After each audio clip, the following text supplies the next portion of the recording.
بسم اللہ الرحمن الرحیم۔ تمام تعریفیں اللہ کے لیے ہیں، وہی نیک لوگوں کا ولی ہے۔ میں گواہی دیتا ہوں کہ اللہ کے سوا کوئی بھی معبود برحق نہیں، وہ یکتا ہے، اس کا کوئی شریک نہیں، وہی سب مخلوقات کا معبود برحق ہے۔ اور میں یہ بھی گواہی دیتا ہوں کہ ہمارے نبی حضرت محمد مصطفیٰ صلی اللہ علیہ وآلہ وسلم اللہ کے بندے اور اس کے رسول ہے۔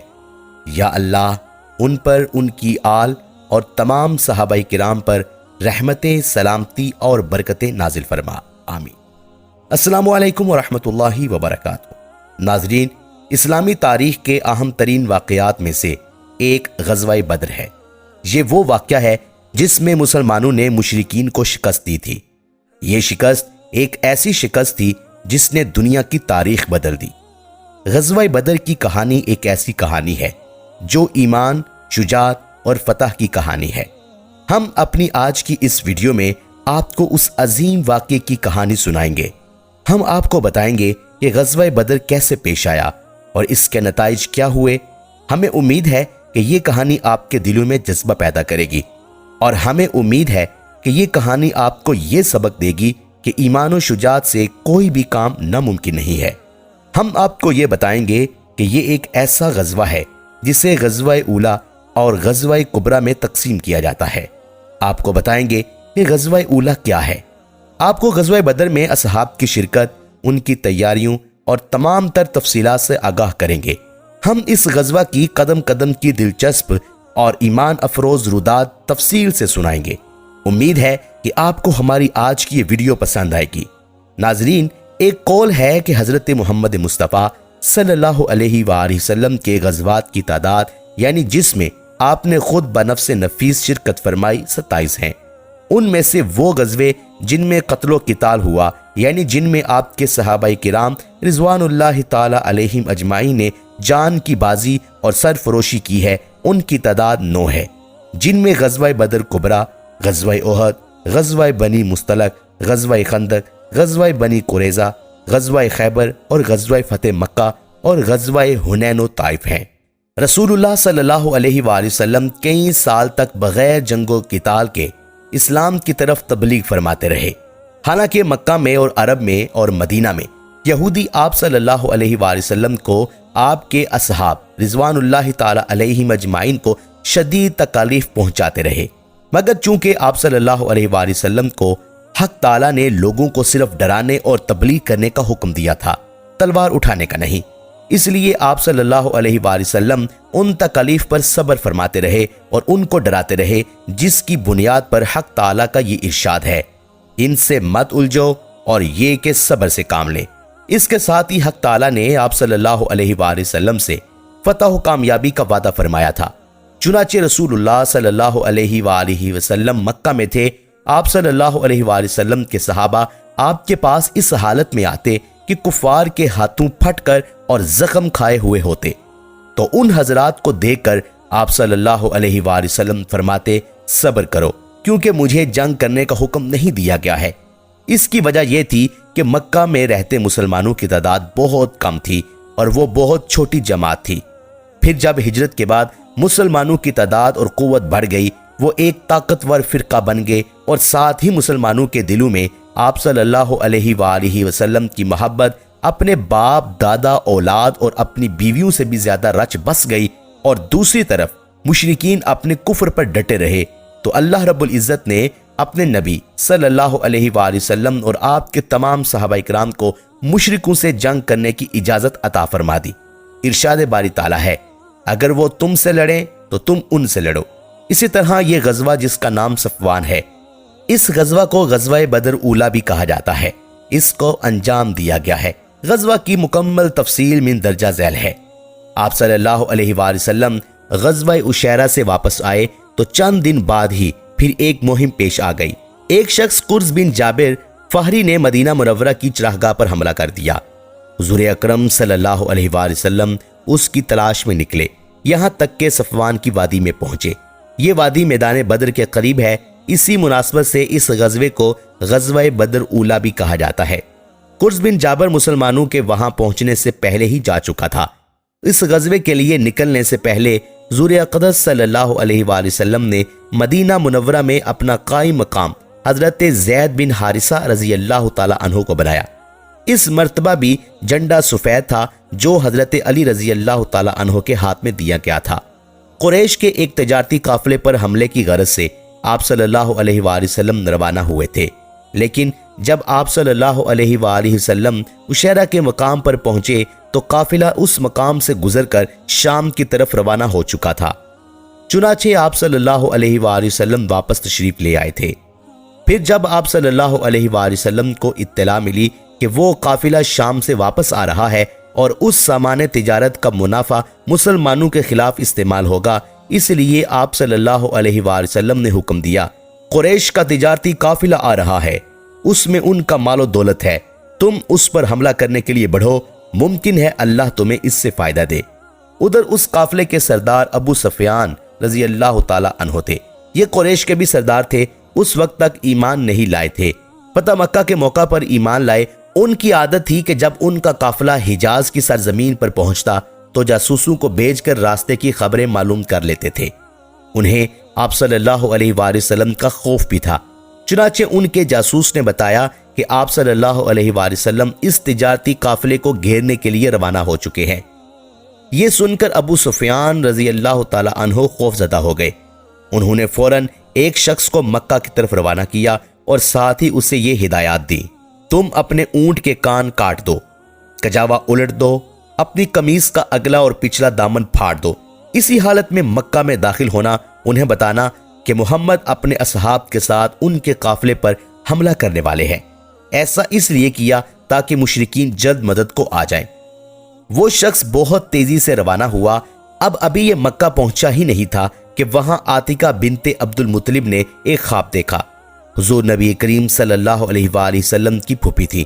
یہ معلوم نہیں ہو سکا کہ بعد میں یہ اسلام لے آئی تھی یا نہیں، روایات میں اختلاف پایا جاتا ہے۔ کچھ روایات کہتی ہیں ایمان لے آئی تھی، کچھ میں ہے کہ انہوں نے اسلام قبول نہیں کیا تھا۔ خواب بہت خوفناک تھا، یہ ڈر گئی۔ انہوں نے حضرت عباس رضی اللہ تعالی عنہ کو اپنا خواب سنایا، لیکن اس شرط پر سنایا کہ وہ کسی اور کو نہیں سنائیں گے۔ انہوں نے پوچھا، اچھا ٹھیک ہے، تم خواب سناؤ، تم نے کیا دیکھا ہے؟ عاتکہ بنت عبد المطلب نے کہا، میں نے خواب دیکھا کہ ایک شخص اونٹ پر سوار چلا آ رہا ہے، یہاں تک کہ وہ ابتخ کے پاس آ کر رکا۔ ابتخ مکہ معظمہ سے کچھ فاصلے پر ہے۔ وہاں کھڑے ہو کر اس نے پوری آواز سے پکار پکار کر کہا، لوگو 3 دن کے اندر اندر اپنی قتل گاہوں میں چلنے کے لیے تیار ہو جاؤ۔ پھر میں نے دیکھا کہ لوگ اس کے گرد جمع ہو گئے ہیں۔ پھر وہ وہاں سے چل کر بیت اللہ میں داخل ہوا، لوگ اس کے پیچھے پیچھے چلے آ رہے تھے۔ پھر وہ شخص اونٹ سمیت کعبہ کی چھت پر نظر آیا، وہاں بھی اس نے پکار کر یہ الفاظ کہے۔ اس کے بعد وہ ابو قبیس کے پہاڑ پر چڑھ گیا، وہاں بھی اس نے پکار کر یہ الفاظ کہے۔ پھر اس نے ایک پتھر اٹھا کر لڑکایا، پتھر وہاں سے لڑکتا پہاڑ کے دامن میں پہنچا تو اچانک ٹوٹ کر ٹکڑے ٹکڑے ہو گیا۔ پھر مکہ کے گھروں میں سے کوئی گھر نہ بچا جہاں اس کے ٹکڑے نہ پہنچے ہوں۔ یہ خواب سن کر حضرت عباس رضی اللہ تعالی عنہ نے کہا، اللہ کی قسم عاتکہ، تم نے بہت عجیب خواب دیکھا ہے، تم خود بھی اس کا تذکرہ کسی سے نہ کرنا۔ حضرت عباس رضی اللہ تعالی عنہ وہاں سے نکلے تو راستے میں انہیں ولید بن عتبہ ملا، یہ ان کا دوست تھا۔ عباس رضی اللہ تعالی عنہ نے خواب اس سے بیان کر دیا اور وعدہ لیا کہ کسی کو بتائے گا نہیں۔ ولید نے جا کر یہ خواب اپنے بیٹے عتبہ کو سنا دیا۔ اس طرح یہ خواب آگے ہی آگے چلتا رہا، یہاں تک کہ ہر طرف عام ہو گیا۔ مکہ میں اس خواب پر زور شور سے تبصرہ ہونے لگا۔ آخر 3 دن بعد وہ شخص اونٹ پر سوار مکہ میں داخل ہوا جسے حضرت ابو سفیان نے بھیجا تھا۔ وہ مکہ کی وادی کے درمیان میں پہنچ کر اونٹ پر کھڑا ہو گیا اور پکارا، اے قریش، اپنے تجارتی قافلے کی خبر لو، تمہارا جو مال و دولت ابو سفیان لے کر آ رہے ہیں اس پر محمد حملہ کرنے والے ہیں، جلدی مدد کو پہنچو۔ اس تجارتی قافلے میں سارے قریشیوں کا مال لگا ہوا تھا، چنانچہ سب کے سب جنگ کی تیاری کرنے لگے۔ جو مالدار تھے انہوں نے غریبوں کی مدد کی تاکہ زیادہ سے زیادہ افراد جنگ کے لیے جائیں۔ جو بڑے سردار تھے وہ لوگوں کو جنگ پر ابھارنے لگے۔ ایک سردار سہیل بن عمر نے اپنی تقریر میں کہا، اے قریشیو، کیا یہ بات تم برداشت کر لو گے کہ محمد اور ان کے بے دین ساتھی تمہارے مال اور دولت پر قبضہ کر لیں؟ لہٰذا جنگ کے لیے نکلو، جس کے پاس مال کم ہو اس کے لیے میرا مال حاضر ہے۔ اس طرح سب سردار تیار ہوئے، لیکن ابو لہب نے کوئی تیاری نہ کی۔ وہ عاتکہ کے خواب کی وجہ سے خوف زدہ ہو گیا تھا۔ وہ کہتا تھا عاتکہ کا خواب بالکل سچا ہے اور اسی طرح ظاہر ہوگا۔ ابو لہب خود نہیں گیا، لیکن اس نے اپنی جگہ عاص بن حشام کو 4000 درہم دے کر جنگ کے لیے تیار کیا، یعنی وہ اس کی طرف سے چلا جائے۔ مدینہ منورہ میں غزوہ کی خوب تیاریاں ہو رہی تھی۔ ادھر حضرت صلی اللہ علیہ وآلہ وسلم مدینہ منورہ سے روانہ ہوئے۔ مدینہ سے باہر بحر عتبہ نامی کنویں کے پاس لشکر کو پڑاؤ کا حکم فرمایا۔ آپ صلی اللہ علیہ وآلہ وسلم نے صحابہ اکرام کو اس کنویں سے پانی پینے کا حکم دیا اور خود بھی پیا۔ یہی آپ صلی اللہ علیہ وآلہ وسلم نے حکم فرمایا مسلمانوں کو گن لیا جائے۔ سب کو گنا گیا۔ آپ صلی اللہ علیہ وآلہ وسلم نے سب کا معائنہ بھی فرمایا۔ جو کم عمر تھے انہیں واپس فرما دیا۔ واپس کیے جانے والوں میں حضرت اسامہ بن زید اور رافع بن خدیجہ، برا بن عازب، اسید بن زہیر، زید بن ارقم اور زید بن ثابت رضی اللہ تعالی عنہم شامل تھے۔ جب انہیں واپس چلے جانے کا حکم ہوا تو عمیر بن ابی وقاص رضی اللہ تعالی عنہ رونے لگے۔ آخر آپ صلی اللہ علیہ وآلہ وسلم نے انہیں اجازت دے دی، چنانچہ وہ جنگ میں شریک ہوئے۔ اس وقت ان کی عمر 16 سال تھی۔ یہ مقام روحہ کا تھا۔ روحہ کے مقام پر ہی آپ صلی اللہ علیہ وآلہ وسلم نے لشکر کو گننے کا حکم دیا۔ گننے پر معلوم ہوا مجاہدین کی تعداد 313 ہے۔ آپ صلی اللہ علیہ وآلہ وسلم یہ سن کر خوش ہوئے اور فرمایا یہ وہی تعداد ہے جو طالوت کے ساتھیوں کی تھی، جو ان کے ساتھ نہر تک پہنچے تھے۔ طالوت بنی اسرائیل کے ایک نیک مجاہد بادشاہ تھے۔ ان کی قیادت میں 313 مسلمانوں نے جالوت نامی کافر بادشاہ کی فوج کو شکست دی تھی۔ لشکر میں گھوڑوں کی تعداد صرف 5 تھی، اونٹ 70 کے قریب تھے، اس لیے ایک ایک اونٹ 3 یا 4 آدمیوں کے حصے میں دیا گیا۔ آپ صلی اللہ علیہ وآلہ وسلم کے حصے میں جو اونٹ آیا اس میں 2 اور ساتھی بھی شریک تھے۔ آپ صلی اللہ علیہ وآلہ وسلم بھی اس اونٹ پر اپنی باری کے حساب سے سوار ہوتے اور ساتھیوں کی باری پر انہیں سوار ہونے کا حکم فرماتے۔ اگرچہ وہ اپنی باری بھی آپ صلی اللہ علیہ وآلہ وسلم کو دینے کی خواہش ظاہر کرتے، وہ کہتے اے اللہ کے رسول آپ سوار رہیں، ہم پیدل چل لیں گے۔ جواب میں آپ صلی اللہ علیہ وآلہ وسلم فرماتے تم دونوں پیدل چلنے میں مجھ سے زیادہ مضبوط نہیں ہو، اور نہ میں تمہارے مقابلے میں اس کی رحمت سے بے نیاز ہوں، یعنی میں بھی تم دونوں کی طرح اجر کا خواہش مند ہوں۔ روحہ کے مقام پر ایک اونٹ تھک کر بیٹھ گیا۔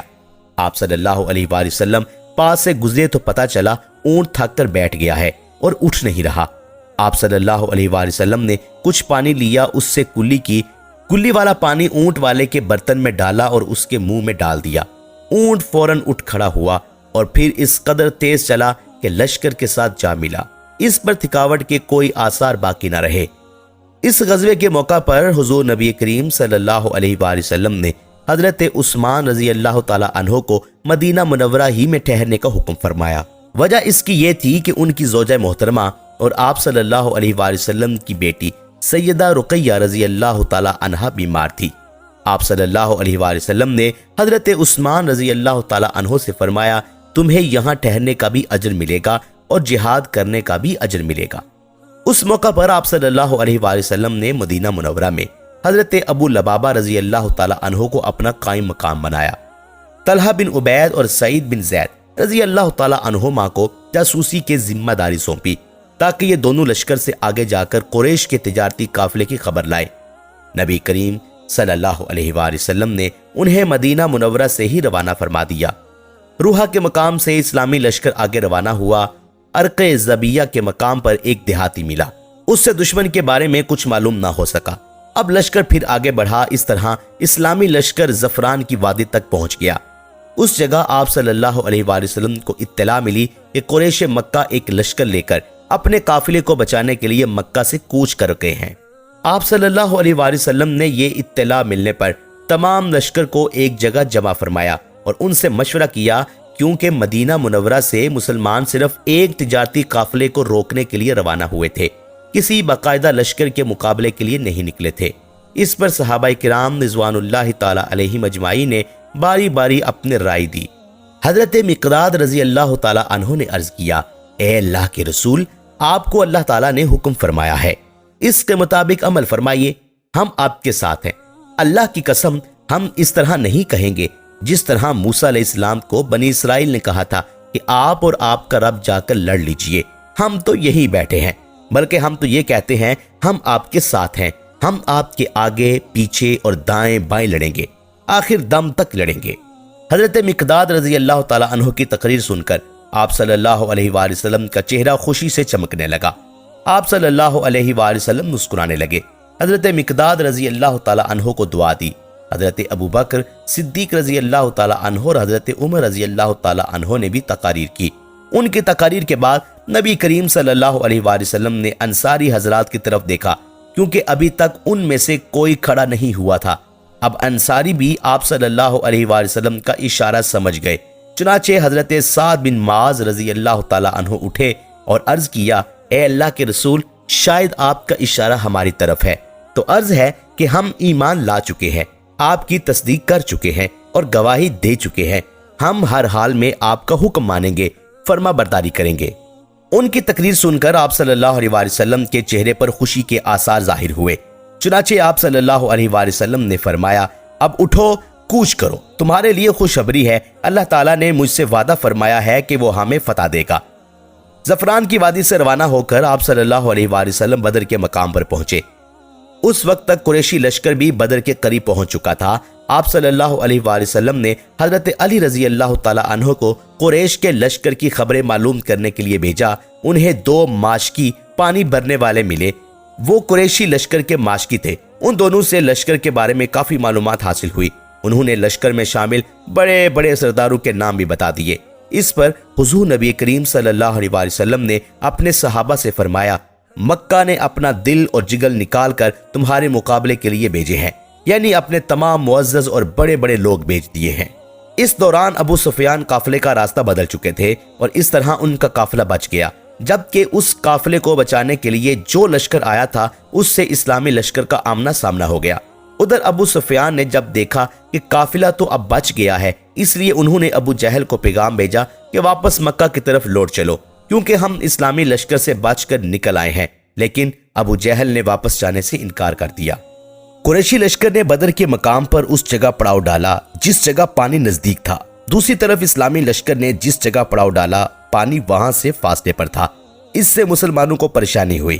تب اللہ تعالیٰ نے وہاں بارش برسا دی اور ان کی پانی کی تکلیف رفع ہو گئی، جبکہ اسی بارش کی وجہ سے کافر پریشان ہوئے، وہ اپنے پڑاؤ سے نکلنے کے قابل نہ رہے۔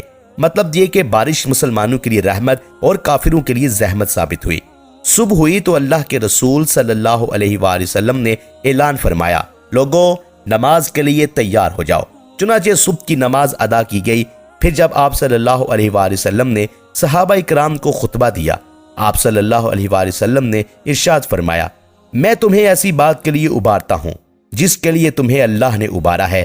تنگی اور سختی کے موقع پر صبر کرنے سے اللہ تعالیٰ تمام تکالیف سے بچا لیتا ہے اور تمام غموں سے نجات عطا فرماتا ہے۔ اب آپ صلی اللہ علیہ وآلہ وسلم لشکر کو لے کر آگے بڑھے اور قریش سے پہلے پانی کے قریب پہنچ گئے۔ مقام بدر پر پانی کا چشمہ تھا۔ آپ صلی اللہ علیہ وآلہ وسلم کو وہاں رکتے دیکھ کر حضرت خباب رضی اللہ تعالیٰ عنہ نے عرض کیا، اے اللہ کے رسول، قیام کے لیے یہ جگہ مناسب نہیں ہے، میں اس علاقے سے اچھی طرح واقف ہوں، آپ وہاں پڑاؤ ڈالیں جو دشمن کے پانی سے قریب ترین ہو، ہم وہاں ایک حوض بنا کر پانی اس میں جمع کر لیں گے، اس طرح ہمارے پاس پینے کا پانی ہوگا، ہم پانی کے دوسرے گھڑے اور چشمے پاٹ دیں گے، اس طرح دشمن کو پانی نہیں ملے گا۔ آپ صلی اللہ علیہ وآلہ وسلم نے ان کی رائے کو بہت پسند فرمایا۔ ایک روایت کے مطابق اسی وقت حضرت جبرائیل علیہ السلام اللہ تعالیٰ کا پیغام لائے اور بتایا کہ حضرت خباب رضی اللہ تعالیٰ عنہ کی رائے بہت عمدہ ہے۔ اس رائے کے بعد آپ صلی اللہ علیہ وآلہ وسلم لشکر کو لے کر آگے بڑھے اور اس چشمے پر آ گئے جو اس جگہ سے قریب ترین تھا جہاں قریش نے پڑاؤ ڈالا تھا۔ مسلمانوں نے یہاں قیام کیا اور آپ صلی اللہ علیہ وآلہ وسلم نے انہیں دوسرے گڑھے بھرنے کا حکم دیا۔ پھر نبی کریم صلی اللہ علیہ وآلہ وسلم نے اس کچے کنویں پر ایک حوض بنایا جہاں اسلامی لشکر نے پڑاؤ ڈال دیا۔ آپ صلی اللہ علیہ وآلہ وسلم نے اس میں پانی بھروا دیا اور ڈول ڈلوا دیے۔ اس طرح حضرت خباب رضی اللہ تعالی عنہ کے مشورے پر عمل ہوا۔ اس کے بعد سے حضرت خباب رضی اللہ تعالی عنہ کو ذی رائے کہا جانے لگا۔ اس موقع پر حضرت سعد بن معاذ رضی اللہ تعالی عنہ نے آپ صلی اللہ علیہ وآلہ وسلم سے عرض کیا، اے اللہ کے رسول، کیوں نہ ہم آپ کے لیے ایک عریش بنا دیں۔ عریش کھجور کی شاخوں اور پتوں کا ایک سائبان ہوتا ہے، آپ اس میں تشریف رکھیں، اس کے پاس آپ کی سواریاں تیار رہیں اور ہم دشمن سے جا کر مقابلہ کریں۔ نبی اکرم صلی اللہ علیہ وآلہ وسلم نے ان کا مشورہ قبول فرمایا، چنانچہ آپ صلی اللہ علیہ وآلہ وسلم کے لیے سائبان بنایا گیا۔ یہ ایک اونچے ٹیلے پر بنایا گیا تھا، اس جگہ سے آپ صلی اللہ علیہ وآلہ وسلم پورے میدان جنگ کا معائنہ فرما سکتے تھے۔ حضور نبی اکرم صلی اللہ علیہ وآلہ وسلم نے وہیں قیام فرمایا۔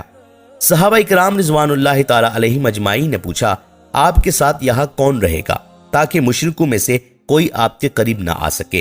حضرت علی رضی اللہ تعالی عنہ کہتے ہیں، اللہ کی قسم، یہ سن کر ہم میں سے ابو بکر صدیق رضی اللہ تعالی عنہ آگے بڑھے اور اپنی تلوار کا سایہ آپ صلی اللہ علیہ وآلہ وسلم کے سر پر کرتے ہوئے بولے، جو شخص بھی آپ کی طرف بڑھنے کی جرت کرے گا اسے پہلے اس تلوار سے نمٹنا پڑے گا۔ حضرت ابو بکر صدیق رضی اللہ تعالی عنہ کے ان جرت مندانہ الفاظ کی بنیاد پر حضور نبی اکرم صلی اللہ علیہ وآلہ وسلم نے انہیں سب سے بہادر شخص قرار دیا۔ یہ بات جنگ شروع ہونے سے پہلے کی ہے۔ جب جنگ شروع ہوئی تو خود حضرت علی رضی اللہ تعالی عنہ بھی اس سائبان کے دروازے پر کھڑے تھے، اور حضرت سعد بن معاذ رضی اللہ تعالی عنہ بھی انصاری صحابہ کے ایک دستے کے ساتھ وہاں موجود تھے، اور حضرت ابو بکر صدیق رضی اللہ تعالی عنہ اندر آپ صلی اللہ علیہ وآلہ وسلم کی حفاظت پر مامور تھے۔ اس طرح صبح ہوئی، پھر قریشی لشکر ریت کے ٹیلے کے پیچھے سے نمودار ہوا۔ اس سے پہلے حضور اکرم صلی اللہ علیہ وآلہ وسلم نے کچھ مشرکوں کے نام لے لے کر فرمایا کہ فلاں اس جگہ قتل ہوگا، فلاں اس جگہ قتل ہوگا۔ حضرت انس بن مالک رضی اللہ تعالی عنہ فرماتے ہیں کہ جن لوگوں کے نام لے کر حضور اکرم صلی اللہ علیہ وآلہ وسلم نے فرمایا تھا کہ اس جگہ قتل ہوگا، وہ بالکل وہی قتل ہوئے، ایک انچ بھی ادھر ادھر پڑے نہیں پائے گئے۔ حضور نبی اکرم صلی اللہ علیہ وآلہ وسلم نے جب دیکھا کہ قریش کا لشکر لوہے کا لباس پہنے ہوئے اور ہتھیاروں سے خوب لیس بڑھا چلا آ رہا ہے، تو اللہ رب العزت سے یوں دعا فرمائی، اے اللہ، یہ قریش کے لوگ، یہ تیرے دشمن اپنے تمام بہادروں کے ساتھ بڑے غرور کے عالم میں تجھ سے جنگ کرنے، یعنی تیرے احکامات کے خلاف ورزی اور تیرے رسول کو جٹلانے کے لیے آئے ہیں۔ اے اللہ، آپ نے مجھ سے اپنی مدد اور نصرت کا وعدہ فرمایا ہے، لہٰذا وہ مدد بھیج دے۔ اے اللہ، تو نے مجھ پر کتاب نازل فرمائی ہے اور مجھے ثابت قدم رہنے کا حکم فرمایا ہے، مشرکوں کے اس لشکر پر ہمیں غلبہ عطا فرما۔ اے اللہ، انہیں آج ہلاک فرما دے۔ ایک اور روایت میں آپ صلی اللہ علیہ وآلہ وسلم کی دعا میں یہ الفاظ بھی آئے ہیں، اے اللہ، اس امت کے فرعون ابو جہل کو کہیں پناہ نہ دے، ٹھکانہ نہ دے۔ غرض جب قریشی لشکر ٹھہر گیا تو انہوں نے عمیر بن وہب جہمی رضی اللہ تعالی عنہ کو جاسوس کے لیے بھیجا۔ یہ عمیر بن وہب رضی اللہ تعالی عنہ بعد میں مسلمان ہو گئے تھے اور بہت اچھے مسلمان ثابت ہوئے۔ آپ صلی اللہ علیہ وآلہ وسلم کے ساتھ غزوہ احد میں شریک ہوئے۔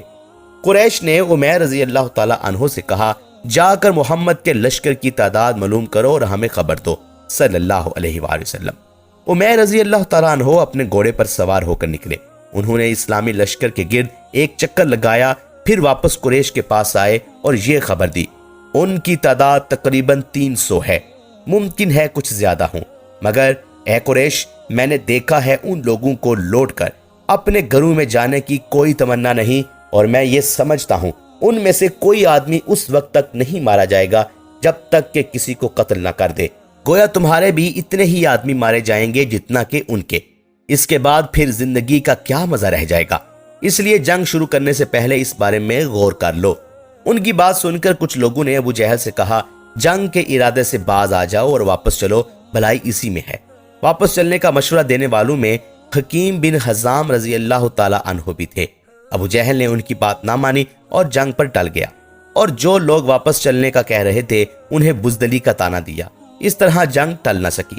ابھی جنگ شروع نہیں ہوئی تھی اور اسود مخزومی نے قریش کے سامنے اعلان کیا، میں اللہ کے سامنے عہد کرتا ہوں کہ یا تو مسلمانوں کے بنائے ہوئے حوض سے پانی پیوں گا یا اس کو توڑ دوں گا یا پھر اس کوشش میں جان دے دوں گا۔ پھر یہ اسود میدان میں نکلا۔ حضرت حمزہ رضی اللہ تعالی عنہ اس کے مقابلے میں آئے۔ حضرت حمزہ رضی اللہ تعالی عنہ نے اس پر تلوار کا وار کیا، اس کی پنڈلی کٹ گئی۔ اس وقت یہ حوض کے قریب تھا، ٹانگ کٹ جانے کے بعد یہ زمین پر چت گرا، خون تیزی سے بہہ رہا تھا۔ اسی حالت میں یہ حوض کی طرف